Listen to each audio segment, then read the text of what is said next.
आप सभी का स्वागत करता हूं अपने YouTube चैनल सुरेंद्र सिंह बोरा में। बड़ा सवाल आज आप लोगों से कहना चाहता हूं। क्या आपने उत्तराखंड प्राथमिक शिक्षक भर्ती में शिक्षक के रूप में नौकरी के लिए आवेदन किया है? तो क्या मेरिट को लेकर के आप परेशान हो? क्या अपनी चयन प्रक्रिया को लेकर के आप परेशान हैं? इसके पीछे कारण क्या हो सकता है? बहुत सारे कारण हो सकते हैं और उन कारणों के पीछे क्या रीजन हो सकता है। क्या आप उत्तर प्रदेश से डीएलएड हैं?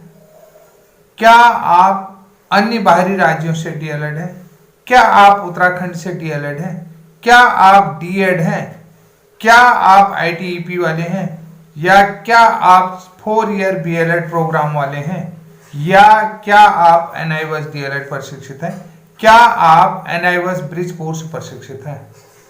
अगला सवाल है, क्या आप कोर्ट में केस लगाते लगाते थक गए? या क्या आप कोर्ट में याचिका के माध्यम से उत्तराखंड प्राथमिक शिक्षक भर्ती में आवेदन किए हुए? क्या आप अलग अलग एनसीटी की योग्यता के आधार पर उत्तराखंड प्राथमिक शिक्षक भर्ती में अपनी दावेदारी कर रहे हैं? तो साथियों, सबसे पहली जो स्थिति है, जो अभ्यर्थी जिन्होंने आवेदन किया है वो अपनी चयन प्रक्रिया की मेरिट को लेकर के परेशान है कि आखिर मेरिट कैसे बनेगी। क्योंकि उत्तराखंड विद्यालय शिक्षा परिषद, जो उत्तराखंड शिक्षा बोर्ड है, एजुकेशन बोर्ड है, उसके तरफ से 2 ईयर डिप्लोमा इन एलिमेंट्री यानी कि डीएलएड होता है। उसके लिए विभाग के पास एक फिक्स प्रोग्राम है। उसके बाद एनसीटी के द्वारा प्राथमिक शिक्षा क्वालिफिकेशन डिसाइड हो जाती है। एनसीटी का अपना क्राइटेरिया है। अब बात आती है एनआईवस डीएलएड का। एनआईवस डीएलएड की मेरिट कैसे बनेगी? अन्य राज्यों की डीएलएड की मेरिट कैसे बनेगी? उत्तर प्रदेश से जो डीएलएड प्रशिक्षित हैं वो जो है कि प्राथमिक शिक्षक भर्ती में कंसीडर होंगे कि नहीं होंगे? अन्य राज्यों में डीएड प्रशिक्षितों की कोर्ट में याचिका है। स्पेशल डीएलएड की अलग से याचिकाएं हैं। भाई, एनसीटी ने आखिर क्वालिफिकेशन तो एनसीटी द्वारा ही डिसाइड है। जो भी टीचर एजुकेशन प्रोग्राम बनाया है वो किसने बनाया? राष्ट्रीय अध्यापक शिक्षा परिषद, एनसीटी अधिनियम 1993 के रूल रेगुलेशन, जो भी एनसीटी के रूल एंड रेगुलेशन है, जिसमें आप सभी लोगों को पता है रूल 29 एनसीटी का जो पावर होती है क्लॉज 12 के अनुसार। उसके अलावा एक्सपर्ट कमेटी, जितनी भी क्वालिफिकेशन है डिसाइड की गई है एनसीटी की तरफ से की गई है। अब देखिए, इनमें अलग अलग क्वालिफिकेशन को लेकर के याचिकाएं लगी हैं। तो इसमें एनसीटी की चुप्पी जो है कि सबसे बड़ी जिम्मेदार मैं समझता हूं कि एनसीटी ने जो चुप्पी साध रखी ना, भाई एनसीटी ने प्राइमरी शिक्षक बनने के लिए जो जो क्वालिफिकेशन डिसाइड करी है, तो अपने गजट नोटिफिकेशन में, एनसीटी का जो गजट नोटिफिकेशन होता है उसमें टोटल डिसाइड क्यों नहीं करता है? हर चीज को डिसाइड क्यों नहीं करना? हर चीज के लिए जो है कि कोर्ट क्यों भागना पड़ रहा है? मेरिट के लिए कोर्ट क्यों भागना पड़ रहा है? क्वालिफिकेशन योग्यता को लेकर के क्यों कोर्ट भागना पड़ रहा है? गुणांक को लेकर के क्यों कोर्ट भागना पड़ रहा है? रिहेबिलिटेशन काउंसिल, भारतीय पुनर्वास परिषद की जो क्वालिफिकेशन है स्पेशल एजुकेशन के लिए, उस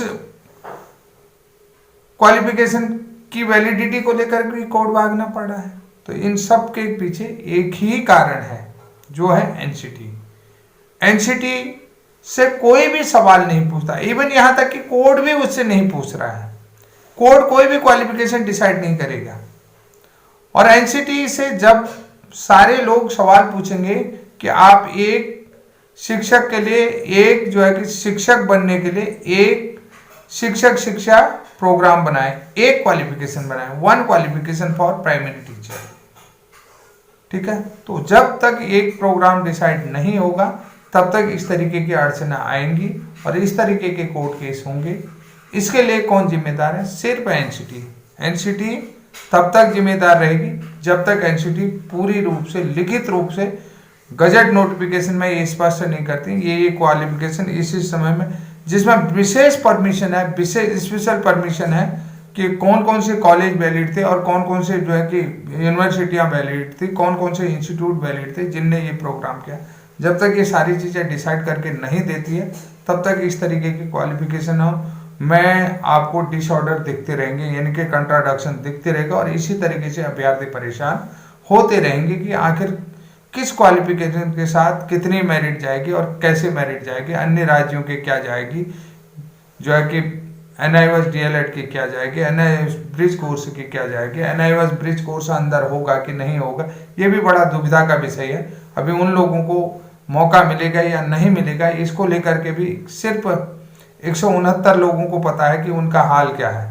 जो 169 लोगों को माननीय सर्वोच्च न्यायालय ने रिलैक्सेशन दे रखा है वो लोग ही समझ सकते हैं वो किस स्थिति में है, वो अंदर है बाहर है उनको खुद नहीं पता है। तो ऐसी स्थिति हो रही है।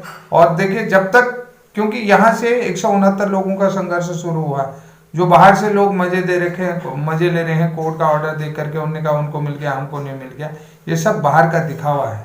अभी बहुत ज़्यादा संघर्ष है। जिस दिन ये डिसाइड हो जाएगा कि हाँ ये भी वैलिड क्वालिफिकेशन थे और ये वाले भी शिक्षक बन सकते हैं, उस दिन जो बाहर बैठे हैं अभी शांत बैठे हैं उन लोगों के लिए अच्छा मौका आएगा, जिनके अभी 1-2 साल उम्र बची है। तो 1-2 साल में 2030 से पहले सभी लोगों का सिलेक्शन लगभग हो जाएगा, क्योंकि 2030 के बाद नई एजुकेशन आ जाएंगे, ITEP प्रोग्राम आ जाएंगे, उसके तहत ही सिलेक्शन प्रोसेस होगा। लगभग DLED बंद हो जाएगा, ये भी मैं आप लोगों को बता रहा हूँ। 2030 से पहले नए प्रोग्राम आने शुरू हो जाएंगे, क्योंकि आप लोगों ने देखा होगा क्योंकि आगे बहुत सारे राज्यों में DLED बंद होने वाला है। धीरे धीरे जो है कि उत्तराखंड में भी ये चीज़ें बंद हो जाएंगी। इन चीज़ों के लिए NEP 2020 में कई प्रोग्राम किए गए हैं, कई रूल एंड रेगुलेशन बनाएंगे, कई चीज़ें चेंजेज होने वाली हैं, ये सब आप लोगों को पता है। लेकिन आखिर अभी जो भर्ती प्रक्रिया में परेशानी दिख रही है उसके पीछे एक ही इंस्टीट्यूशन जिम्मेदार है, वो है एनसीटी। जब तक सबके गजट नोटिफिकेशन में क्लियर नहीं करती, ये हमारी जो है कि प्राइमरी शिक्षक के लिए वैलिड क्वालिफिकेशन है, ये इस टाइम बनाओ, ये इस टाइम बनाओ, पूरे जो पॉइंट वाइज उनको प्रकाशित नहीं करती है, पब्लिश नहीं करती है, तब तक इस तरीके का कंट्राडक्शन आते रहेगा और दुविधाओं के लिए लोग कोर्ट जाते रहेंगे।